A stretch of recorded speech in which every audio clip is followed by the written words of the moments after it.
Hello everyone and welcome to another live stream powered by AVI. My name is Chris Sinatra and I'll be your moderator for this evening.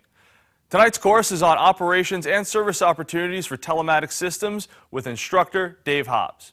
Just a couple things to remember before we get started as usual. We're on about a 10-second delay between where we're shooting here in the studio and the time you guys receive your feed there at home. Completely normal to experience this. If you're getting any kind of strange feedback, if your screen goes black, starts to shutter, go ahead, reset your browser, go right back in. Everything should work just as it should. We will be doing a question and answer at the end of this course, so make sure when you're typing to me in the chat box on the right-hand side of your screen, you type out everything clearly and precisely. So without further ado, let's get right into it. Here's Dave Hobbs with Servicing Telematics Systems. Dave Hobbs for Delphi Product and Service Solutions. Thanks for joining us on this very interesting topic on the subject of telematics. Let's go ahead and begin here. I want to talk about 4 different types of telematics. 2 are very close to each other. The other 2 are quite a bit different. We're going to also get into describing the features of Delphi's different telematics and also discuss telematics problems. If you're a tech and you're tuned into this webcast, you definitely want to watch this towards the end. We're going to go about 45 or 50 minutes and give you plenty of time for questions and answers. So let's get started. First off, the beauty of telematics, now basically telematics are devices that interact with the vehicle and outside contact points such as consumers, insurance companies, and OEMs and so forth. And the beauty of it is there's 50 different modules, up to that many or more on today's high-tech electronically saturated vehicles. About $8,000 on a typical $20,000 vehicle. That's a lot of electronic content. We can leverage that for your customer, your shop, and if you're the parts store, you're the parts WD, also your business as well to help you out. We're going to talk about all those things in the next few minutes here. Let's go and get started with OEM. That's the first type of telematics we're going to talk about, and that's where, if you don't even know that term telematics, if I say GM OnStar, Lexus Link, and others as you see on the screen, such as the Honda also uses OnStar, the Ford Sync, or the Ford My Ford Touch. All those are different types of telematic systems that incorporate a cellular phone into a module like you see in these 3 pictures here, as well as a GPS from an external GPS antenna, usually a Bluetooth system so that you can use your cellular phone as well to can talk to different people and so forth. So a lot of different systems interactions we're going to talk about coming up here. For example, collision notification. You can actually crash your car, GM OnStar for example, and get a phone call immediately from the GM OnStar. They will say, GM OnStar emergency, what is your emergency, are you okay? Something to that effect. I've actually deployed airbags that were outside the vehicle on their back so that the egress side is up, and used the vehicle's wiring harness with some extensions to do it. I actually took a sensing diagnostic module, pounded it on the floor pan of the vehicle, unbolted of course, and deployed 2 airbags. Since it was hooked into the vehicle, it was a Cadillac, the OnStar made the call, the emergency call to the OnStar call center. And when I heard the phone ringing dimly in the car, then it started ringing loudly, calling me. OnStar was calling me and saying, Mr. Hobbs, are you okay? And I had to tell them it was just a test, which they didn't appreciate that much.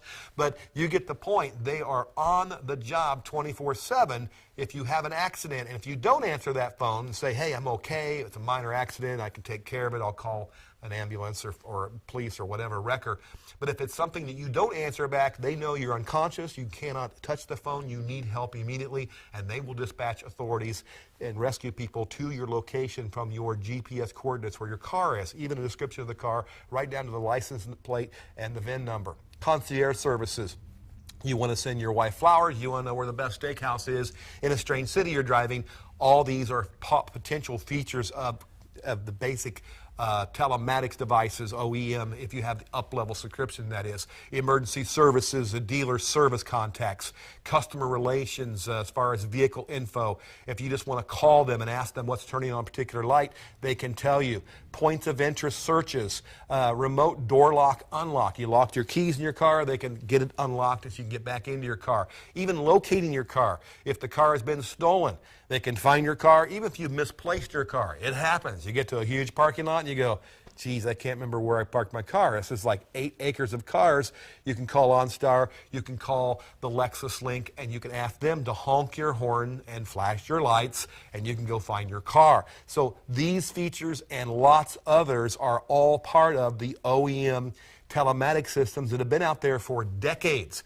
Now, because they have been out there for decades, in the end of this webcast, we're going to talk about diagnosing systems, including the OnStar type systems, the telematic systems for the OEs, so that you, an independent aftermarket repair tech, can get a corner of that business yourself. Now, another type of telematics that's out there, doing similar features, not maybe quite as in-depth, definitely not a concierge service like, we'll say, OnStar makes available, would be the telematics that's for the insurance companies. Now, these are like the little, they call them DLC dongles. They plug into the diagnostic link connector, your J1962 OBD2 port under the dash, and they have a GSM cellular phone built into them.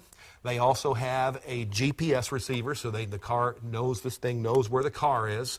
Some models may actually have an accelerometer to determine how hard the car is braking, and of course tied into pins 6 and 14 if it's a CAN bus car, or pins 2 or 2 and 10 if it's a J1850 vehicle like pre-2008 or so with a GM Class 2 or Ford SCI, whatever, and reads what's called Mode 3. Which is your diagnostic data bus just for OBD2 generic. So it may not be able to tell you what that BCM is setting as far as maybe a trunk latch type code or something like that. But whether it's from Progressive, DriveWise, from Allstate or whoever, the different insurance companies are doing you a favor by giving you the ability to report back to them what's called usage-based insurance, that you indeed are only driving 5,000 miles per year. Whereas your neighbor driving their car 25,000 miles a year, so they're exposed to a lot more risk. So by all fairness, they should pay a little bit more, you should pay a little bit less. Also, driving habits can be looked at. So if you're a safe driver, you don't hit the brakes super hard, you don't hit the accelerator super hard, you don't go 80, 90 miles an hour, you don't drive at 3 o'clock in the morning all the time when all the drunks are out, and you drive very short distances, you get a better rate. So it attaches right into the DLC. It records all that information that we're talking about. Large fleets have done this with their trucks and their tractor trailers for years. Basically, again, using the GPS, accelerometer, and a GSM cell phone, all in this little unit plugged into the DLC. Some of the information that they can, if they want to, pull from the vehicle besides time of day, miles driven, things like that, would be a vehicle speed from the VSS sensor. That's on that generic data bus. That's all part of reading the basic parameters in Mode 1 on the DLC, engine load, pending DTC's Mode 9 to get that VIN to make sure you didn't give this to Grandma and put it in her car so that, you know, when you are out at 3 in the morning or driving that 25,000 miles a year, it's actually not your car that's recording this information and sending it to the insurance company. Mass airflow, RPMs, active DTCs, they want to give you a little help with a little mini service of offering you some heads up on trouble codes and things like that. They can. Also, next in line after OEM telematics, like OnStar, Toyota, Mayday, Lexus Link, those things.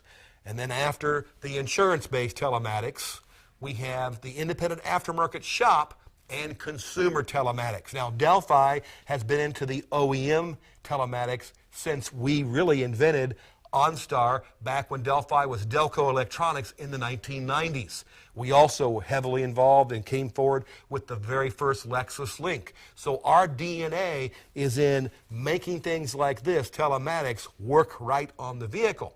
And we've got 2 different versions. One that's really for the technician, shop owner, the jobber that's selling you the parts, and their warehouse, the WD, that's getting the parts from us, the supplier. And it ties it all together. Then the other version of an aftermarket telematics is for the consumer. It's for individuals to buy through, I think, Cellular General and Verizon actually retailing these things. You can see the one in the lower right-hand corner that says Verizon on it, and also Delphi. It plugs into the DLC. Both of these systems looking at GPS. How does GPS work anyways? It triangulates the distance that you are between satellites based on a radio timer signal. So those satellites send a radio signal to your car or to your cell phone, whatever, and the amount of time it took there, that equals the distance. The amount of time it takes the radio signal to get to your GPS receiver, that equals the distance. You do that with 2 other satellites and you have what's called triangulation. You can tell where you are within almost inches on the Earth. So a very effective system, been out there forever. That's built in here, and that parent you see in the upper left-hand corner of that picture, 2 parents talking to their child, they've got peace of mind that that child is not, that young driver is not driving, 100, 200 miles out of their little zoned area that they're supposed to be limited to. They are indeed staying in that perimeter geofence, as we call it. Now, let's talk about how the aftermarket telematics that works with you, a technician, or you, the parts jobber, the warehouse provider, how you can use this to work with your customers. So basically, we have a few slides coming up talking about the benefits to the consumer, the benefits to the technician, the benefits to the jobber, and the benefits to the WD. It's all in the palm of your hand, the power of telematics. Let's get into each one of these particular sections. For the consumer, a lot of peace of mind. Your car is talking to your service provider, and they're talking to you. So that's a communication that's taking place. You don't even have to get on your phone and call your neighborhood repair shop that you've done business with forever. That's all going on. Basically, your car and your mechanic are talking together, and that gives the consumer a lot of peace of mind. And that gives the technician also some ability to predict things that are going to happen.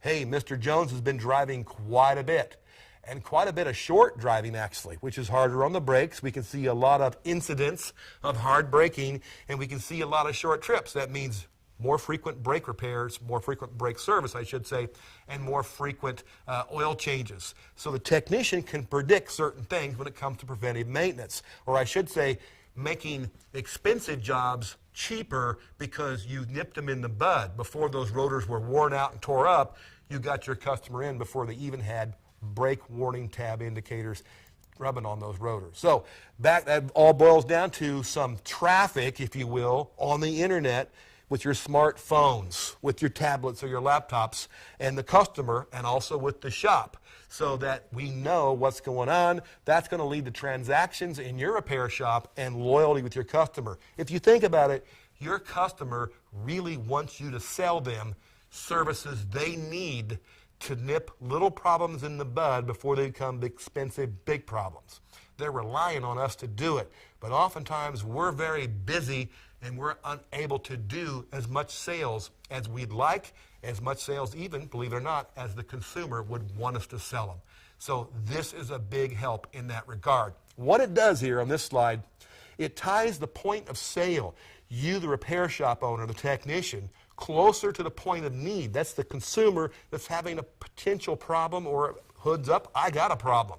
The telematics device is doing that by connecting the two together, vehicle information, vehicle maintenance, remote diagnostics, to give that customer some peace of mind and help you send the customer marketing and promotions, things that are what they need.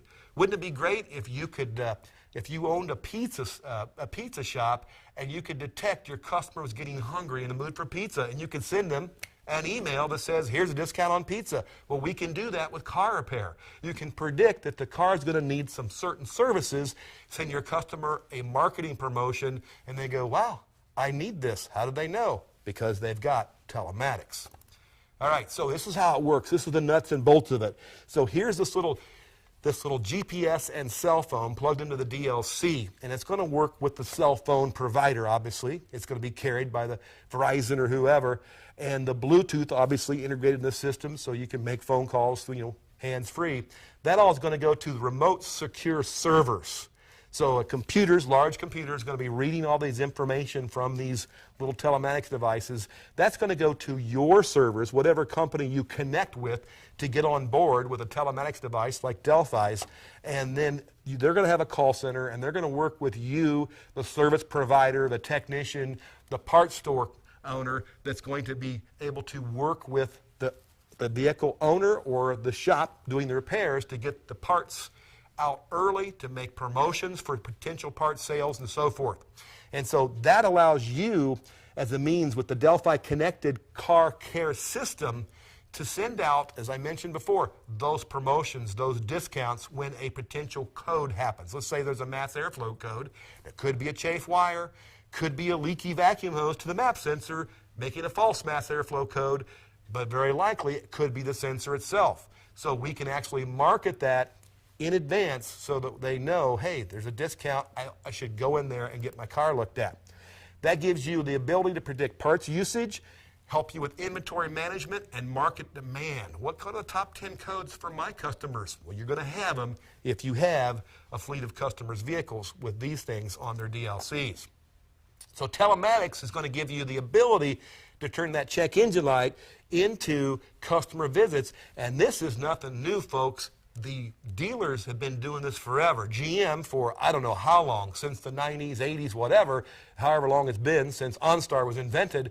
And obviously Ford started in 2009 with their Link system doing remote diagnostics. And that's provided part of the $67 billion, billion with a B, of unperformed maintenance. That's provided an increase into the dealers where they have seen a 10 to 15% revenue increase in services simply because they're in contact with their customer via information about the customer's car. That's really changed the relationship, how dealerships manage customer interaction. So to get a little big picture of one of those reports right there in the center, there's the Telematics car connected system report, and it's going to be saying, hey, this is a person out there in the field with the hood up, they've got an issue, the check engine light, they raise the hood, gee, I don't know, this is an IQ test, not an engine anymore.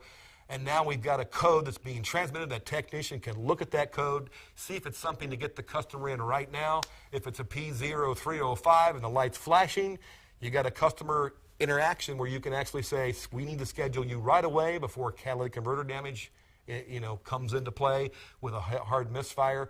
If it's an O2 sensor, we can get that O2 sensor in your vehicle if it's what it needs.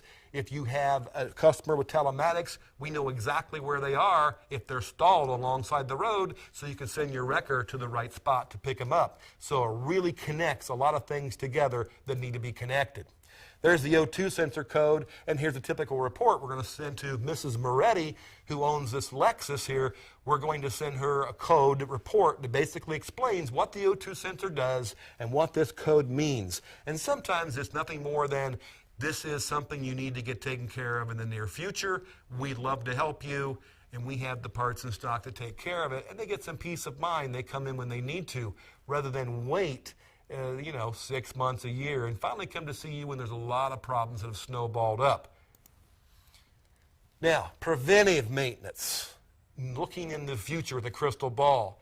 Who can't tell by looking at open circuit battery voltage that a battery is getting weaker and weaker? We all can. Sometimes we can even hear it, that little delay in a starter. We can see it on our meter we hook up to the battery. But your customer, remember, they're only going to come in when it's broke or when it's time for oil change. If they're lucky if we get to do that. But if they have a reminder, if they are being told in advance, your battery is starting to get weak, and they go, you know what? It's got the original battery. The car is 6 years old. I'll bet they're not far off. And they come in, you do the battery test. Sure enough, just as the telematics device reported, it's time for a battery. They appreciate that because they're depending on us, remember, to tell them that they need something done. 70%, what the statistic says right here, of customers don't know they need a replacement battery for their vehicle until it's too late. And only 9% of customers surveyed are saying that they were actually told by their technician that their battery was possibly getting ready to go bad on them. So this is actually a very reliable, good, noble service for your customer and a moneymaker for you. This is not a halogen fluid headlamp flush, guys. This is something good to do.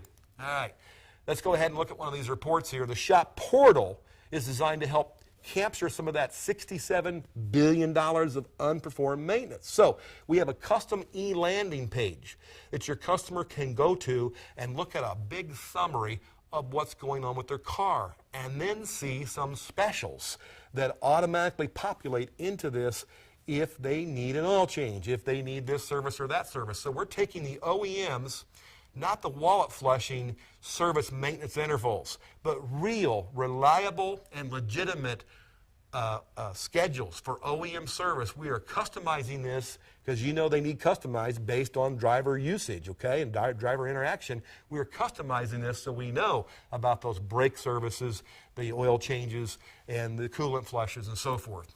So coming up here, we've got maintenance reminders from a particular shop here. So here's a shop. A customer's got 2 or 3 vehicles. We know where the vehicles are located.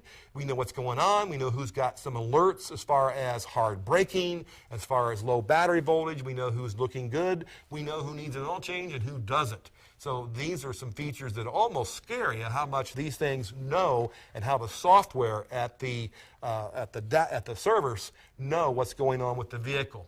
So here's a case where Mrs. Moretti's got maybe a teenage driver or new driver driving her vehicle, and she knows what's going on with the speed, the curfew as far as when the vehicle's been operated, battery voltage, hey, I don't want my daughter being stranded with a dead battery, trip distance, braking, gee, they're really stuck on that brake pedal. They got the digital throttle and the lead foot on the brake pedal. We can lecture sometimes our kids. They need that. We need to take care of them. We love our kids.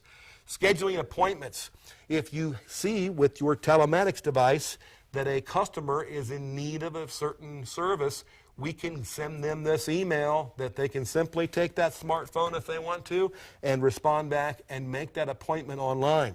Now, I know people older like myself, my generation, the baby boomers, we just rather see somebody face to face. Pop into the shop and shake hands and say, hi, do I need any services for my vehicle or whatever. However, the younger generation, the X and Y generation, like my moderator Chris here, they just as soon do stuff over their smartphone sometimes. So this is responding to the preferences of communication between customer and service provider for the newer generation of people who are electronically minded. And here comes that promotion alert on that e-landing page that's customized to your shop or to your parts jobber. We can have the promotion go out that says, we've got the Delphi part in stock, we've got a $10 rebate on it, and that gets the people in the door a little quicker. Now, outside of the benefits for selling parts and selling services, peace of mind for that owner, their car gets stolen, just like a Lexus Link or a GM OnStar. The telematics devices that are aftermarket know where the vehicle is by GPS, right down to within a few feet of the location where it really is, and we know when it was there last, and that vehicle can be recovered by the police. So, stolen vehicles, Teen Portal, talking about the geofence of where your kids have been driving.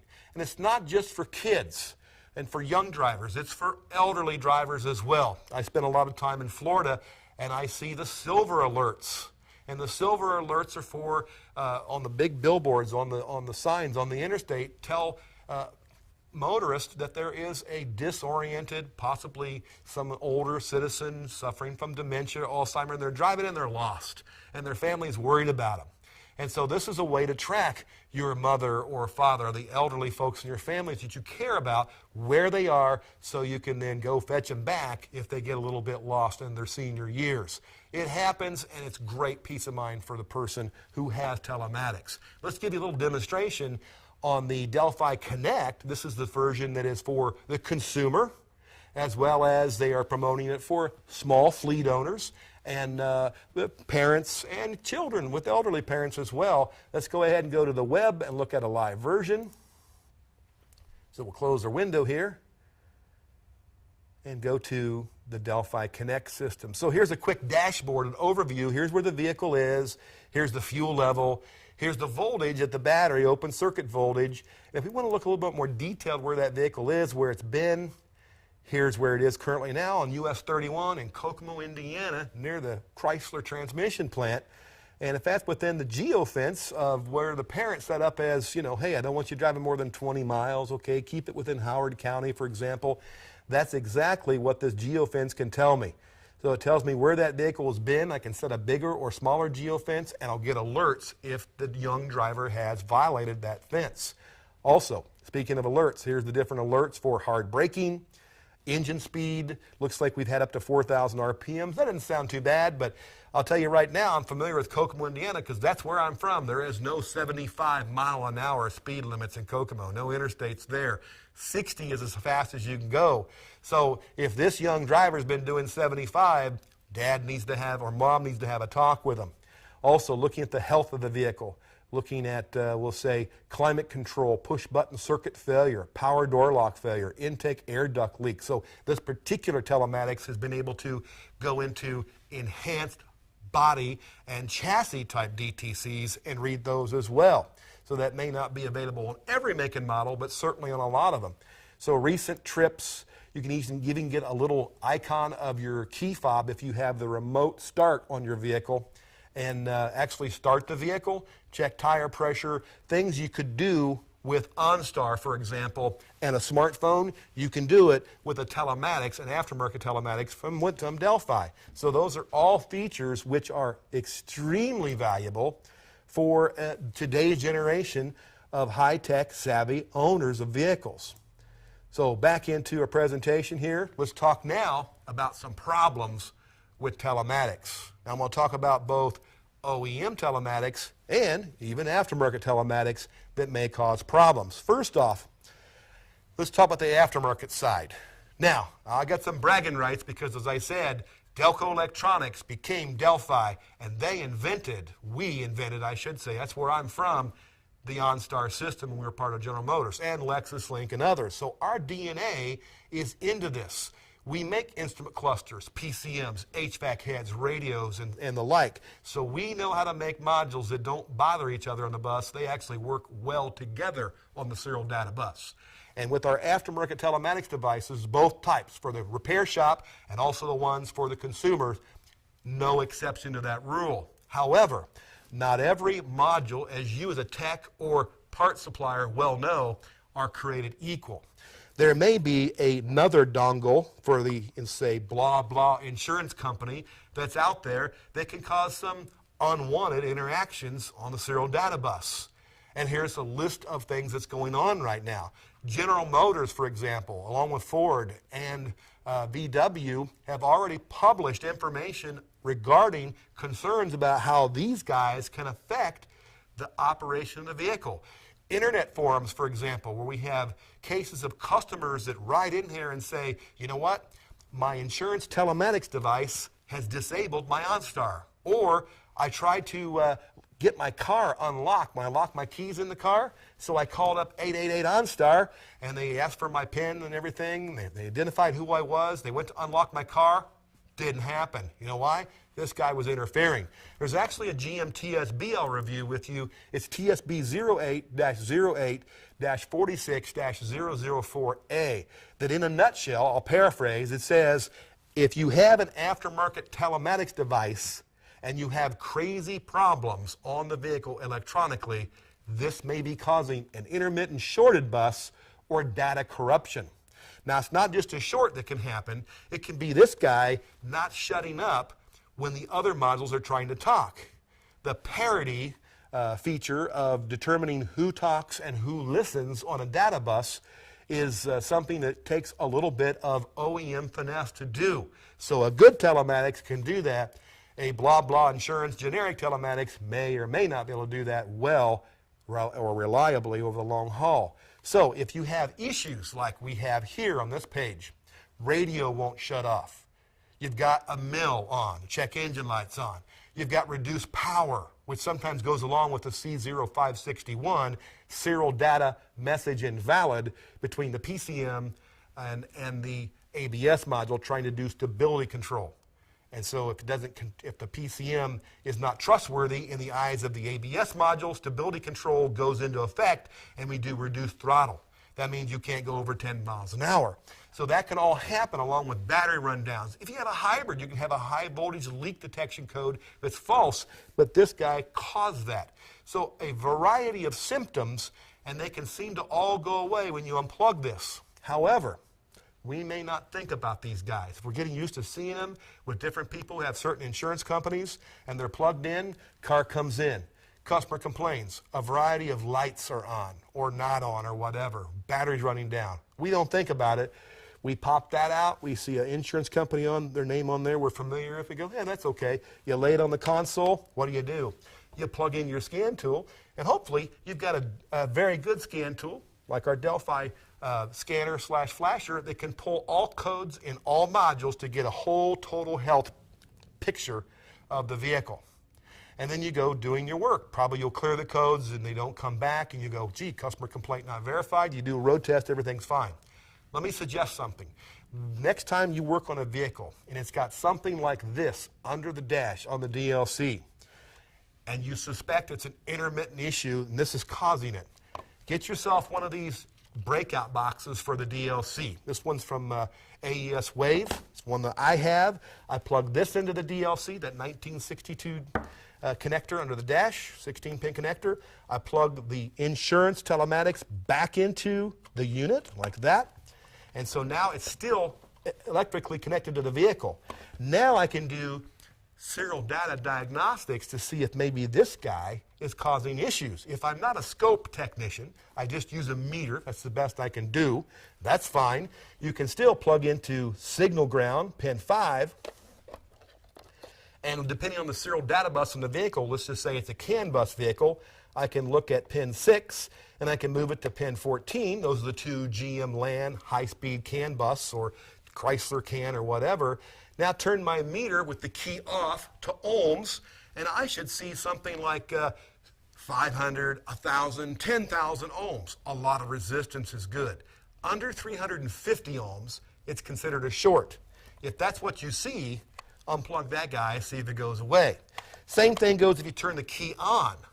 Now measure voltage, DC. Your meter should be chattering around trying to keep up with that square wave. It's happening very quickly. If the meter is 0.0 or stuck at 12 or stuck at 5 and that key's on and you've got phantom problems occurring, unplug the unit. Also, stick the unit in the freezer. Put the unit someplace warm under a heat lamp. Don't melt it, but get it warm and try it again. Tap on it. The same thing you do with any OEM module to detect intermittence, do with this device, which you can easily do with the breakout box. If you have a scope, obviously it's easy to see that square wave, see if there's intermittent glitches in that square wave, and does that go away when this thing's unplugged. That's some good seat-of-the-pants advice for telematics that's aftermarket that could be causing the problems that GM Bulletin's describing.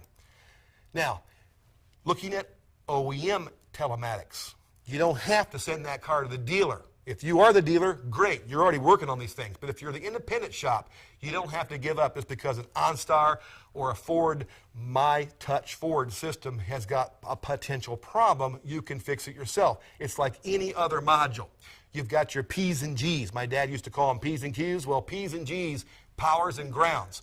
So disconnect that OnStar module, for example, put a substitute load on the power and a substitute load on the ground and see how much voltage drop you're getting when you turn the key on. So make sure you got good connections and low voltage drops to both powers and grounds, and good, obviously good open circuit voltage, no blown fuses, and that's your first step. Your second step, as always, with any module that's on a serial bus, is to check the serial data connection.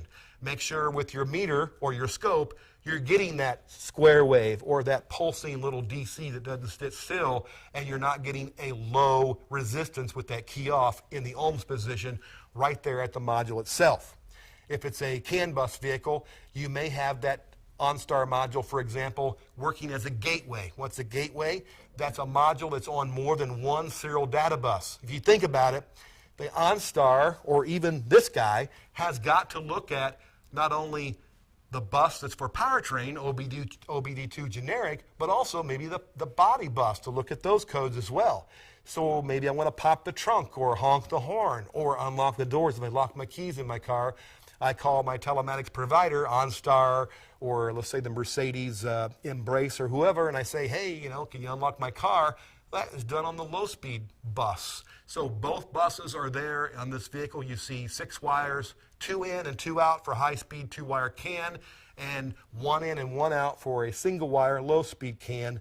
So check them out. Make sure you don't have any shorts or opens or any kind of data. You really can't tell data corruption unless you have a serial data bus analyzer, but you can tell about anything else that's going on. Now finally, because this thing, the telematics unit, the OnStar, for example, OEM version, requires a GPS antenna that's separate. Now the aftermarket versions, the GPS antenna is built into it.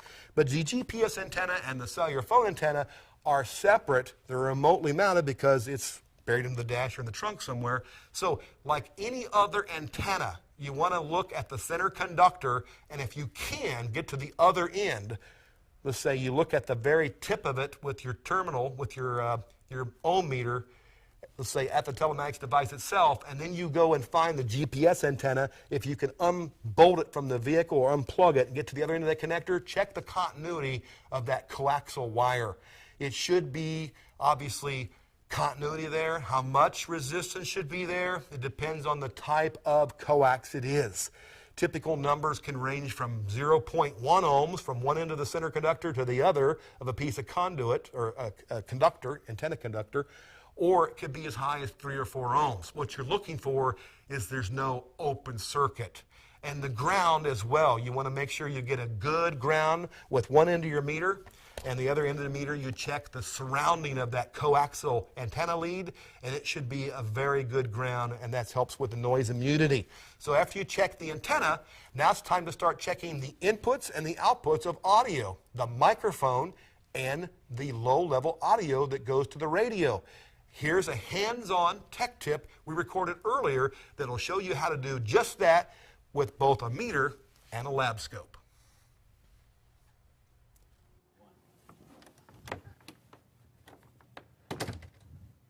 Let's do a little hands-on exercise here on working on diagnosing telematics at an OEM level. OEM level telematics systems such as the GM OnStar, Toyota Mayday, Lexus Link, and others entail a combination of GPS to know where the vehicle is, onboard diagnostics to know what particular code is turning the light on the dash for the customer's peace of mind, and of course the backup of the tracking if the vehicle is stolen, and unlocking the doors if you lock your keys in your car, things like that. But also voice recognition for directions and other items that come from the call center.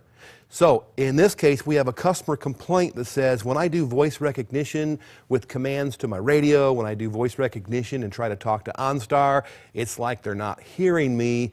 What's wrong with my car? Can you fix it? So we can send it back to the dealer. We could do it right here in the independent aftermarket. Let's talk about how you do it. We're going to use a meter. We're going to use a scope. We're going to use some back probes from AES Wave, the acupuncture set, and get started on diagnosing a microphone problem in an OEM Telematics, the Chevy Cruze OnStar. All right, so we're in the car here, and we've got the dash torn apart. Unfortunately, that's the bad news. Had to take an lower airbag, knee bolster out, glove box, and a few other things. But here we are, got the Telematics unit, the OnStar. It's an LG unit, and it incorporates a GPS. It incorporates the little Bluetooth adapter that plugs on one of these little antenna jacks, and that's for, of course, your wireless phone connection and so forth. So really a lot of the telecommunication needs that are done on this car are done through that box right there. Now, in addition to checking that box for power and ground, we want to look to see if it's got serial data, and also see if we've got good audio signals both in and out. Since the customer's complaining about the audio signal in from the microphone, which is in the upper console on the ceiling on the roof, let's check that out first. Now, I went ahead and dropped a breakout box from the DLC over here and draped it over the console, center console right here, so we can look at power and grounds and things like that. So when we do our back probing with both a meter and a Pico 4-channel scope, we can see what's going on. Now, here's the thing that is a challenge to most technicians. We know all about engine sensors, we know about powers and grounds and all kinds of things in the car. One area where we can, unless we do installs of stereos, which isn't very likely in most shops, usually that's dedicated to a shop that has nothing but auto stereo and accessories going on. But in this case, you don't have to say no to working on an audio system. It's all part of the car. It's all integrated. So audio is pretty simple. Usually the amplifier, in this case, this will be preamped audio coming from the OnStar call center out of a couple pins on this connector right here. So it's preamped and it goes into the car stereo. Now the car stereo has to know to make that switch, let's say from FM or you're listening to a CD, whatever, to listening to the Telematics, the OnStar. That's done with a serial bus message. So the switch is made, but the low-level audio comes into the stereo and then gets amplified. Now, if you ever have a problem where you're looking at a speaker, for example, to see if you've got a good connection, if you've got a good signal from the radio, that will be amplified. So speakers will have typically between ground and each of the 2 speaker wires, it will have about half system voltage, so about 6 or 7 volts. Riding on both those wires that have 6 or 7 volts of DC will be AC. Audio, whether it be microphone, low level output from the OnStar module, the call center person talking, or even the audio amplified high level from the stereo to the speaker, will have an AC signal riding on the 2 wires, and that's what is called the actual information. That's what's called the music or the sound or the person's voice. So it's comprised of AC. If we turn this meter right here, and we are in 2 pins, one of them is a bare wire, a shield, but it's also the negative side, the reference low of the microphone. The other one's called the microphone circuit. So we're in 2 of those circuits with our meter, and our meter's just sitting there rock solid at about 7.9 volts. That's not millivolts, that's just 7.9 volts. I have a battery charger on this vehicle, a Midtronics battery maintainer. So that's about half the system voltage. Now, what we're going to do is we're going to turn this to AC and see if we can make it do anything. As a matter of fact, as I talk, you can see my voice testing 1, 2, 3, and if I kind of aim my voice up towards the microphone in the ceiling, you see the AC starts to fluctuate. If I take my ink pen, the plastic part, and just kind of rub it across and tap on the microphone, you can see all kinds of activities on that meter. Let me pull the meter a little closer so you can see it better. We're about 6 millivolts of AC. I speak up, start talking, about 20, 30 volts of millivolts of AC, and then start banging on the microphone itself, 200, 300 volts happens. So we have verified that we don't have a hardware or a wiring problem. It must be some sort of software issue, or the customer, who knows, may not even have an OnStar that's activated. But so more needs to be done to diagnose this vehicle, but we have checked a microphone with a simple meter, and if you look at the scope, we see the same thing much more graphically when we talk really loud and we touch the microphone with the end of our ink pen. Also, you want to make sure the serial data bus is functional. I should see the same information down at the pins for the CAN bus at the OnStar. There may be an additional OnStar low-speed bus also, could be a LIN bus, local interface network, could be a GM LAN low-speed single-wire bus, so that remains to be determined, but you're getting the hang of it. It's simply a matter of knowing a little bit about audio, whether it be low-level or amplified, and knowing the basics that we all have to do on any electronic diagnostics, and that is looking at serial data, power and grounds, and ohm and wires out for shorts and opens. Well, hope that was well worth your while to watch. Now let's talk about a case study with one of those new Ford MyTouch systems, a little successor to the Ford Sync. Still uses the same phone interface, but it has the remote diagnostics, and it has something that's called a capacitive touchscreen monitor. Now, I don't know why we went back to something like that, because that was very similar to what the old CRTs were back in the days of the Rivieras and Tornados. But they're pretty cool looking. If you got the GPS option, you got a map. Otherwise, you can configure that little color display to be a control head for the HVAC, or a radio display, or driver information system, or your phone controls, or a combination of all of them. But all you got to do is just touch the thing with your finger, and whatever buttons up there will then apply. Well, the customer was complaining about unwanted telematics interactions, a phone call initiated or a call to the call center, whatever. Also was complaining that occasionally the air conditioner had a mind of its own. It would go high, blow, cold when they had it set for, let's say, 72 degrees with a low blower speed. And nobody really had an answer. There was no DTCs. There were no TSBs. So a full scan of the vehicle, even updated a couple of modules that were behind on some software, because as we say in the flashing business, if it ain't broke, don't flash it. But when all else fails, flash it if there's an update. That was all done, and the car still had the problem. Now, one of the technicians had some observation skills and says, "What's that suction cup thing on the dash there?" And everybody goes, "Well, that's for their GPS, obviously." And of course, the customer would never leave a GPS or a cell phone in the car when they drop it off for service. They'd take that with them, right? Especially if it was a phone GPS. In this case, the technician asked the customer to bring the vehicle in just as it is when they have the problems. This is usually a key off type of issue. They'd turn the key off and the problem would occur on the next key cycle. So the customer wasn't able to duplicate it, but the customer did bring the vehicle in as its normal habitat situation, if you will, where there's the cell phone up there in the bracket and there's the cord, the power cord for the cell phone.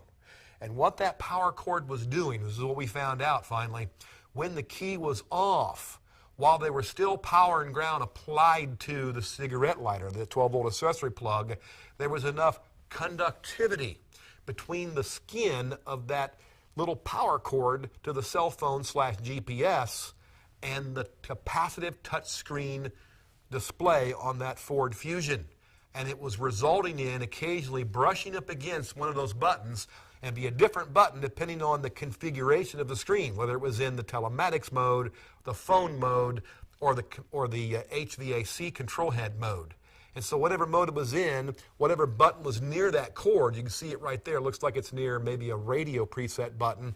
That's what would happen when it brushed up against there and the key was off at just the right amount of conductivity touching that capacitive screen. And by the way, looking at the internet, there's a lot of reports of problems with dissatisfied customers using that particular Ford capacitive screen, which is very popular. It's actually caused some J.D. Power's numbers to go down for the Ford just because of that type of a system. So now we see aftermarket interaction, something as simple as a cell phone power cord, but it could be something as complex as a telematics unit. So keep these things in mind. Don't throw them away. They're your friend, but make sure you can diagnose problems when they occur, either the OE component or the aftermarket component level. That's all I have. I want to turn it over to our moderator, Chris, and see if we have any questions from the field. Thanks, Dave. Just a couple to get through here. We got a gentleman who wants to know if aftermarket telematics can pull body or chassis codes. Some can, and it depends on the vehicle. Are all guaranteed to be able to pull Mode 3 codes. And Mode 3 codes is one of those OBD2 modes, like Mode 1 is generic OBD2 powertrain only, and Mode 3 would be the emissions-related codes. However, sometimes you have U codes that are stored in the PCM, and we'll see those as well. Now, what the Delphi Connect system, the one that's for the consumer, for the parent, so to speak, that's sold from Verizon and another cellular provider, they can actually give you the code. It's translated in English, so it's not some kind of ASCII or a hexadecimal type code, but it will provide some of those codes. I've seen other telematics units, and certainly the factory units can pull all of the enhanced codes as well. So it's a little mixed batch of which product can pull which codes, but for the most part, it's OBD2 generic. Looks like we have someone who's a little forgetful. He wants to know if he can use aftermarket telematics to get into his car if he's locked his keys in there. Typically, yes. I can say that with ours. We've actually had some struggles and won the battles with some cars that were very difficult to power up, basically wake up a body control module on a Toyota, for example, that wanted to go to sleep. Now, obviously, when the BCM's asleep, how in the world do you unlock the doors on a vehicle that uses the BCM to carry out the door lock command? So we had to figure out how to wake the BCM up with our aftermarket repair shop style telematics in order to unlock those doors. So yes, it can happen. On most vehicles, that is a compatibility, that's a feature, but it's never guaranteed because there are some manufacturers, I don't know if you get a Maserati or whatever, this thing plugs in. Obviously, you can read position and the OBD2 generic information, RPMs, VSS, and so forth, but you may not be able to play ball with the people at a particular car company. If you're a telematics provider, they may not give you that information on how to wake up or unlock something that's locked up and asleep when the key's off. All right, so basically do your research. Do your research with the telematics provider and ask them if that's a feature that that particular module can do on that particular car. Well, looks like that's about all the time we have for questions and answers. I want to thank Dave Hobbs and Delphi for coming down here doing this great show. They always do a great job. Remember, this class is going to be available for you guys for about a year, so you can go back in and rewatch this class as many times as you like. The certificate will be available for you to download tomorrow so you guys can show your employers that you actually took the class. Stay tuned to AVI On Demand for all of our upcoming live streams. I'm Chris Sinatra with AVI. Your training starts here.